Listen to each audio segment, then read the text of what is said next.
Ditën e sotme në rubrikën trotuar në Me Bjellë, ish banorja e Big Brother VIP 5 e disa Demollari komentoi marrëdhënien Brikena Mateo, si dhe foli për thashethemet se ajo me banorin ka patur një lidhje. Ish banorja shprehu se asaj nuk I erdhi mirë që në finale shkoi një djalë që solli të shkuarën e një vajze brenda shtëpisë dhe se Mateo e nxori Brikenën mashtruese para shqiptarëve. Ndërkohë, aludimet se ajo ka patur më parë një marrëdhënie me Mateon, I mohoi dhe tha se ata nuk e kanë njohur njëri tjetrin para se të futeshin në shtëpi.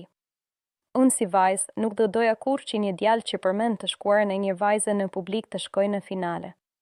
Nuk e di se si e bëri Brikena dasmën sepse ai e nxori atë mashtruese. Mendoj që ata e kanë lojë, një lojë që është luajtur bukur. Unë kam vënë bast aty brenda dhe thoja që nëse ata nuk puthen në atë nominim do puthen të tjetri dhe gjithmonë më kanë dalë bastet, kështu që ishin shumë të parashikuar për mua të them të drejtën. Dua të distancohem totalisht nga Mateo. Nuk njihemi fare nga jashtë.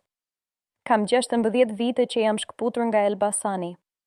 Jemi edhe breza të ndryshëm, nuk kemi as të njëjtin pëlqim karakterash.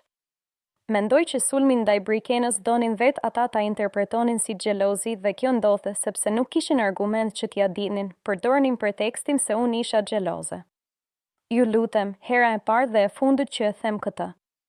Edhe unë I pëlqej çunat muskuloz, por dua që të jenë të fortë edhe në karakter, diçka që te Mateo nuk e pash, gjithsesi tek ai shoh një djalë të mirë, tha Edisa.